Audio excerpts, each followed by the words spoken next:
जो आज हमारे इनविटेशन पर हमारे यहाँ तशरीफ़ लाए हैं, आप सबका भी बहुत बहुत शुक्रिया, बहुत बहुत धन्यवाद।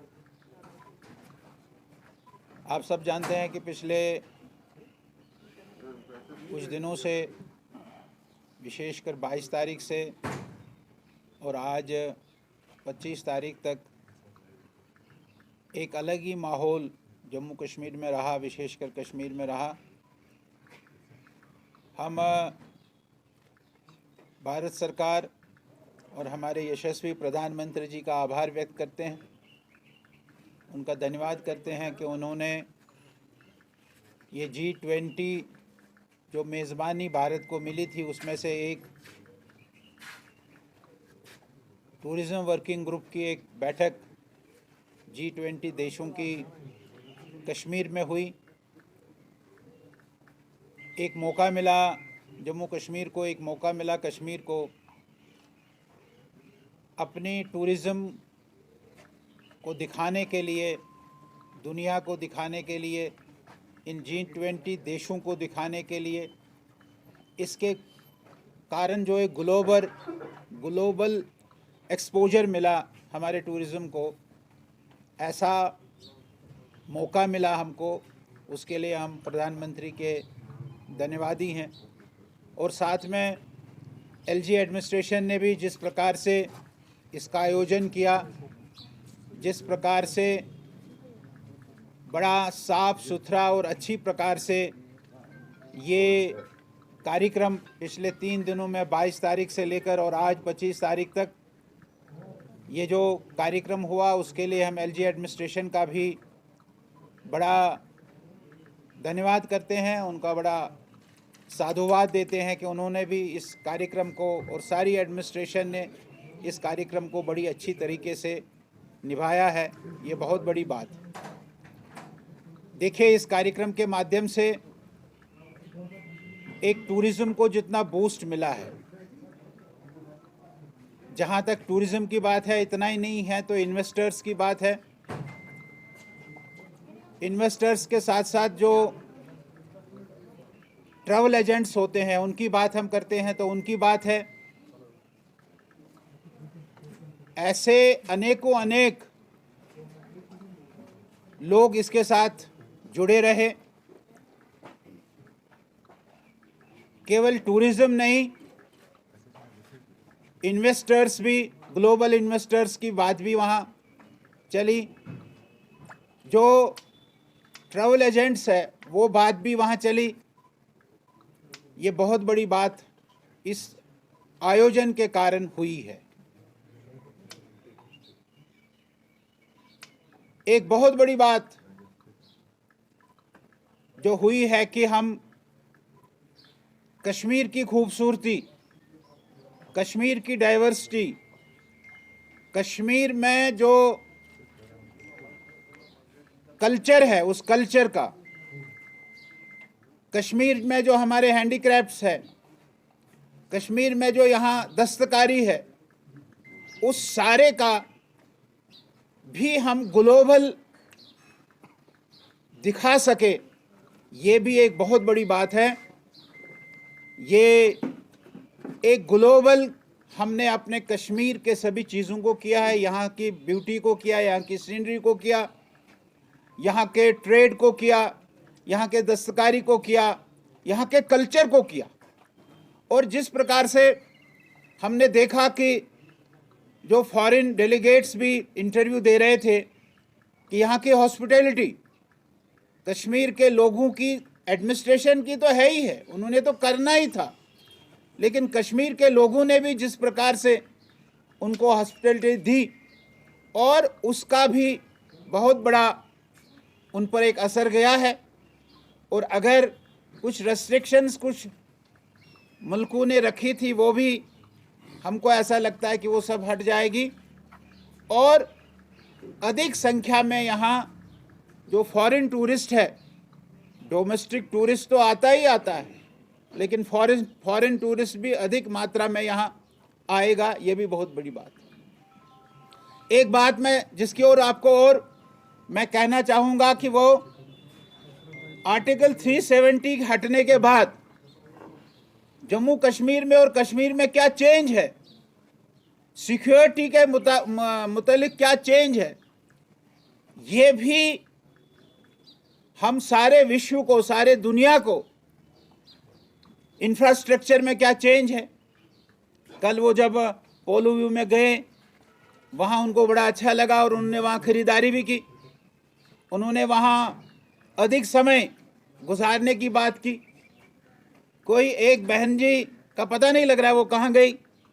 बाद में जब खोजा तो पता लगा कि वो किसी शॉल के दुकान में बैठी है, शॉल खरीद रही है। तो इस प्रकार से इंफ्रास्ट्रक्चर कैसे बदला है कश्मीर का, कश्मीर में सिक्योरिटी कैसे बदली है, इस प्रकार का भी 370 हटने के बाद जम्मू कश्मीर में क्या चेंज आई है, ये बहुत बड़ी बात जो हम सारे ग्लोब को, सारे दुनिया को हम बताने में कामयाब हुए हैं। ठीक है, कुछ हमारे ऐसे मुल्क हैं जो अच्छा होने के बाद भी अच्छा उनको दिखाई नहीं दे रहा है, वो अच्छा देखना नहीं चाहते। उनकी अपनी सोच हो सकती है, लेकिन बाकी जो सारे मुल्क थे जो यहाँ आए थे, उनके माध्यम से पूरे ग्लोब में, पूरे दुनिया में एक पिक्चर गई है कि आर्टिकल 370 के हटने के बाद कितना बड़ा बदलाव कश्मीर में आया है। ये इस समिट ने उसमें किया है। मैं एक बार फिर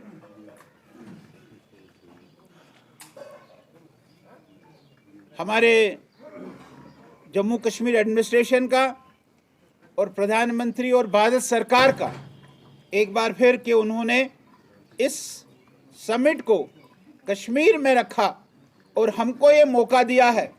वैसे 56 प्लेसेस पे होना है, लेकिन उन 56 प्लेसेस में मैं कश्मीर को चुना गया। ये बहुत बड़ी बात है, ये बहुत बड़ा चीज़ है। सारे देश भर के जो ग्लोबल लीडर्स हैं, वो सारे देश भर के ग्लोबल लीडर्स इकट्ठे हुए, उन्होंने यहाँ इंटरेक्ट किया है। शायद हमको ये नहीं मालूम होगा कि उन्होंने इंटरेक्ट किया यहाँ इंडस्ट्री के लोगों से, यहाँ ट्रेडर से उन्होंने इंटरेक्ट किया, यहाँ के बिजनेस कम्युनिटी से उन्होंने इंटरेक्ट किया है, और यहाँ के जो सोसाइटी है कश्मीर की, उस कश्मीर की सोसाइटी से भी उन्होंने इंटरेक्ट किया है। हमारे लोगों को भी अपनी बात रखने में, अपनी बात वहाँ पहुँचाने में एक ये मौका मिला है। इस प्रकार का ये समिट जो हुआ है, मैं फिर से एक बार केंद्र सरकार का भी और जम्मू कश्मीर एडमिनिस्ट्रेशन का भी पार्टी की ओर से एक धन्यवाद करना चाहता हूं कि हमको मौका मिला और इसको हमारी एडमिनिस्ट्रेशन ने बहुत अच्छे तरीके से संपन्न किया। ये बहुत लगे हैं उनको अब मुस्तकिल नहीं किया जाएगा, यानी कि परमानेंट नहीं किया जाएगा। जबकि बीजेपी ने पास्ट में कहीं एक ऐसे स्टेटमेंट्स दिए कि जितने भी कैजुअल लेबर्स है उनको जो है परमानेंट किया जाएगा। इस स्टेटमेंट को आप कैसे देखते हैं? नंबर एक। नंबर दो, जो भी आपने कहा कि 3 मुल्कों ने भी बाइकआउट किया है, तो उस पर क्या फॉरेन पॉलिसी पर असर पड़ सकता है? नहीं, ये जो डेली वेजर्स वाला विषय है, देखिए डेली वेजर्स वाले विषय पर हमारी एडमिनिस्ट्रेशन काफ़ी आगे सोच रही है। ऐसा नहीं है, आपने देखा कि मिनिमम वेजेस, ठीक है मिनिमम वेजेस कम रखे गए हैं, लेकिन मिनिमम वेजेस 9,000 रुपये मिनिमम, जो अनस्किल्ड था उसको 9,000 कुछ रुपये उसको मिले, जो सेमी स्किल्ड था उसको कुछ और ज़्यादा मिला है, और जो स्किल्ड था उसको और ज़्यादा मिला है। यानी आज कोई भी डेली वेजर, ठीक है ये जो कुछ डेली वेजर जो डेली वेजर रजिस्टर पर गए एडमिट ही नहीं थे, हॉस्पिटल डेवलपमेंट फंड में लगे हुए थे। अब हॉस्पिटल डेवलपमेंट फंड में लगे हुए लोग भी अपने आप को डेली वेजर मानते थे, लेकिन जो डेली वेजर था, यहाँ भी आप देखेंगे, मैं चर्च लेन में रहता हूँ, वहाँ एस्टेट मुलाजिम हैं, हमारे यहाँ भी 2-3 एस्टेट मुलाजिम काम करने के लिए आते हैं दिन में। मैंने उनको पूछा, उन्होंने कहा जी हमको 4,000 कुछ मिलता, 6,000 कुछ मिलता था, अब हमको 9,000 मिलता है। तो वो एक चीज़ हमारी सरकार ने की है, हमारे एडमिनिस्ट्रेशन ने की स्किल्ड, सेमी स्किल्ड और अनस्किल्ड इनको किया है। हमारी ये मांग है कि भाई इससे ये बहुत कम है, इसको आप सेंट्रल गवर्नमेंट की वेजेस पर लाइए। लेकिन उसके अतिरिक्त भी जो ढेर सारे मुलाजिम हैं, जैसे मैंने कहा कि कोई एचडीएफ में है, हॉस्पिटल डेवलपमेंट फंड में है, कोई कहता है कि मैं किसी स्कीम के तहत लगा था, स्कीम ख़त्म हो गई तो नेचुरली वो ख़त्म हो गया है, ऐसा नहीं है। और इन मुलाजिमों के साथ रहबरी खेल है, रहबरी जंगलात है, एनवाईसी वाले हैं, ऐसे बहुत सारे प्रकार के लोग हैं, बहुत सारे प्रकार के मुलाजिम हैं। सरकार को एक लीनियंट पॉलिसी लेकर इनका जो जेन्युइन लोग इनमें से है उनका कोई ना कोई समाधान करना चाहिए। मैं चीफ सेक्रेटरी के स्टेटमेंट के साथ अपने आप को जोड़ना नहीं चाहूँगा। उनका अपना सोच है, वो बड़े आदमी हैं, हमारे स्टेट चलाते हैं, उन्होंने किस अंदाज में इस बात को कहा है, लेकिन हम बार बार इसी उम्मीद के साथ ये जो हमारे लोग हैं, हमारे नौजवान लोग हैं, इनको हम विश्वास दिलाते हैं, भरोसा दिलाते हैं कि आपके साथ न्याय होगा, अन्याय नहीं। अशोक जी, फॉरेन पॉलिसी में कोई फ़र्क नहीं पड़ने वाला इन तीन मुल्कों से, लोगों ऐसे का कोई ये मानना है ये जितना भी डेवलपमेंटल